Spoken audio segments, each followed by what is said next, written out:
Hello, welcome to another Pokemon breeding video, and this time I want to talk about why you should breed a Salamence. As always, make sure that you're checking out the other videos in this series, and if you catch this video in the first few days of its release, check out the Twitter giveaway. You could win a Battle Ready Salamence. Check that out if you're interested. In these videos, we will do a quick overview of the Pokemon's typing, talk about its abilities, then go over its base stats. After that, we will do a speed tier analysis, check out its move pool, and briefly talk about its history in competitive play. After all of this, we will actually breed the Pokemon, and I will go over everything from egg moves, EV training, and finalizing the moveset. Salamence is a dragon and flying type, just like Dragonite. It does have a few resistances thanks to the dragon typing, and flying typing does cover a resistance to bug and fighting, making it a decent switch in for those types. However, there is a 4x ice type weakness, with no solid way to mitigate this damage for Salamence, unless you use a berry for example. This gives it a very clear weakness, whereas Dragonite would be able to mitigate some of this damage with the multi-scale ability. Of course, we'll talk more about that in the Dragonite video, which comes out after this video. Fairy types are also a great addition to the game in Generation 6 and have always been a pretty decent check or counter to dragon typings. Unfortunately for Salamence, it doesn't gain a steel or poison type move to be able to retaliate or counterattack against fairy types that are switched in with purpose to deal significant damage to these dragon types. With that being said, Salamence has a great move pool on the physical and special attacking fronts, and it does allow for a lot of creativity when it comes to movesets. We'll touch on that more later. However, now it's time to talk about abilities. You may experience some deja vu with these ability choices if you watched the Gyarados video, as Salamence has the same ability choices as Gyarados, being Intimidate by default and Moxie as the hidden ability. I would honestly say, hey, go and watch both videos, but I will still go over both points briefly in this video as well. The most notable thing that I can add, however, in comparison to Gyarados, is that Salamence has been known to run a Choice Scarf in previous generations, which allows it to benefit more from the attack boost that Moxie gives, as you can omit the idea of going for a Dragon Dance to get your speed that way. Intimidate's utility just makes it such a standout ability, and it's very hard to pass up on most movesets. The reason for this as well is that both Gyarados and Salamence are immune to ground types, and Earthquake being one of the most popular physical attacks in the entire metagame, it's very easy to switch in on an Earthquake, if you read it correctly, and you can get the decrease in attack stat, which can allow you to gain some momentum during battles. I keep talking about how good Intimidate is. Honestly, they use this in VGC singles metagames. It is just so good. It's free. Yeah, you can't go wrong. Okay.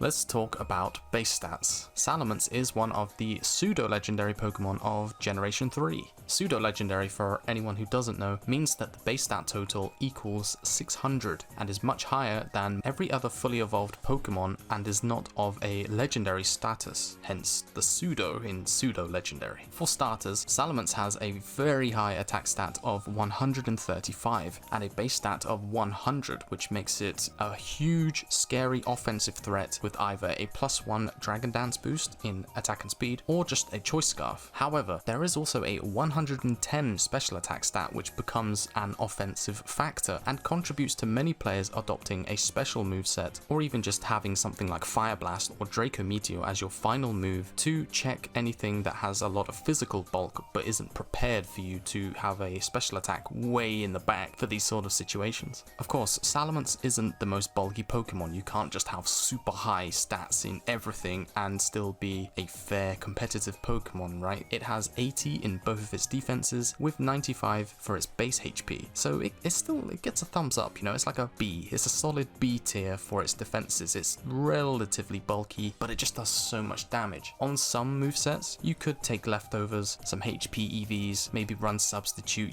play it slower, of course. So there is always this if you want to make Salamence more bulky. Salamence has amazing offensive options, great offensive stats, and a plethora of moveset options. That is the general summary of everything that we've talked about so far. It's time for speed tiers, and of course, Salamence being a base 100 speed, there are some Pokemon that are faster than it, which aren't as defensive or as tanky, because they have this base stat deficit. Salamence sits in a pretty nice spot with having some decent bulk and still being really fast and hitting like a truck. For example, Jolly and Timid timid Salamence, they can outspeed a modest Gengar which has a 110 base speed. However, of course, a lot of people still run a timid Gengar, so if you are faster on your turn, then you can chalk this up to the fact that the Gengar is modest. You know, this is more information, especially if you are someone that likes to run damage calculations. I personally don't do this turn by turn, but there will be people who recognize this fact, and when they're doing their damage calculations, they will instead say, okay, how much damage will this modest Gengar do to my jolly Salamence, right? With this specific EV spread, and let me plan everything out. Should I stay in? Should I switch? This is definitely something that people have done and learned from. So again, knowledge on top of knowledge here. I personally like to run an adamant Salamence, so I will always watch out for the choice scarfed Tyrannitars or other fast dragon types, and of course the potential ice beam users which will just one tap Salamence in most situations. There is a lot of game knowledge that can really help you prepare for these sort of situations, and you may even make the right predictions with enough experience to elevate your gameplay or just the position in a battle to a more favorable position for yourself. Alright, let's talk about some move choices now. Salamence gets access to Dragon Claw, Crunch, Outrage, and Zen Headbutt just from leveling up, and for the supportive and defensive movesets, you can even move reminder moves such as Dragon Tail to help gain back some momentum or remove a threat which has some stat boosts, for example. Salamence gets a lot of its moves via a TM or a TR, you know, the technical records I think they're called in the Sword and Shield games. It also gets access to Dragon Dance via egg moves, so there are just so many choices. For special movesets, Hurricane becomes a very good stab move during the rain, and you can actually utilize this because of the accuracy boost that it gains during the weather. Draco Meteor, Flamethrower, and Fire Blast, along with Dragon Pulse, are other good move choices for the special movesets, and you could also get the egg move for Hydro Pump in the Diamond and Pearl remix. Honestly, I would just make 3 different Salamences.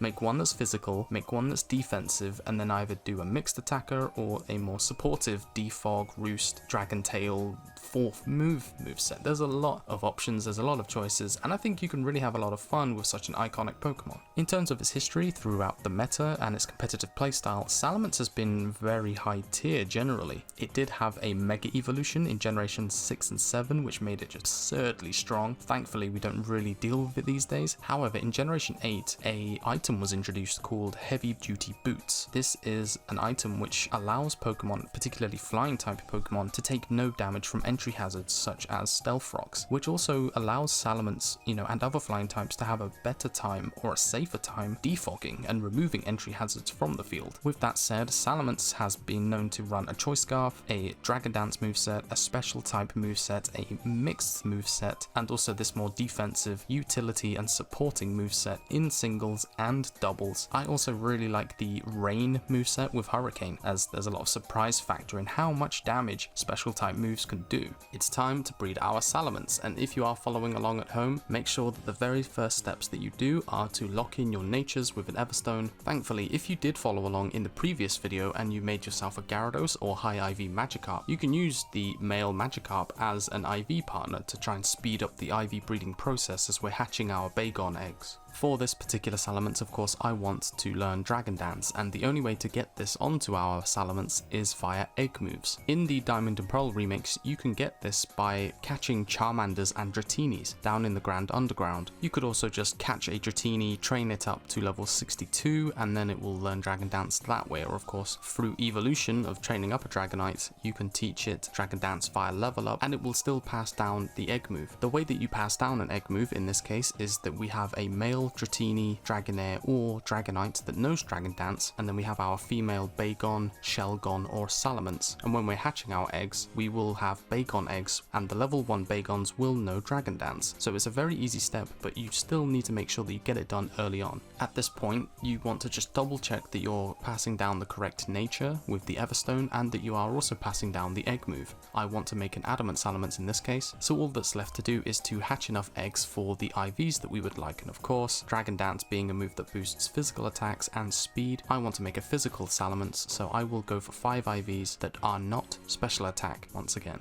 After you've obtained the 5 IV Pokemon, it's time to do some EV training, and of course, I like to give Pokerus before I do any of this, as it makes all of my EV training twice as fast, so you should always be making sure that you have at least one Pokemon in your boxes with an active strain of the Pokerus, so that you can pass it on to other Pokemon. Again, all of this I go over in my EV training videos, videos, so if you're confused, ask me some questions, watch the videos. It's very easy to mess something up when you're EV training, you know, we're working with maths, we're working with raw numbers, and not everyone is going to be the best mathematician out there, or, you know, they're not going to keep very good notes. So again, double check everything that you're doing if you want to have perfect Pokemon. They're called perfect or competitive or battle ready for a reason. They're very sculpted and intentionally designed. This is a very crucial stage that you do not want to get wrong. For this EV spread, we will keep it very simple. We will go for 252 attack and speed, and then again, our last 4 points will go into defense or special defense, whichever one we feel like doing at the time, I suppose. Once you finished EV training, all you need to do now is level up to level 50 so that Salamence can fully evolve, and then finalize the moveset. So look over it, add any sort of TMs or TRs that you would like to have, and that concludes the second battle ready Pokemon that we have made for this series. If you're following along at home, congrats, I'm super proud of you. First of all, make sure to send me some photos of your progress if you are following along in the series, because I always like to see you guys improving. Remember that you can win the Salamence from this video over on Twitter, so make sure to check that out if you are catching this video in the first couple of days. But that is it for this video. Thank you everyone for watching and for giving my new content a chance. I really appreciate it. Thanks for sticking by me, and I'll see you next time.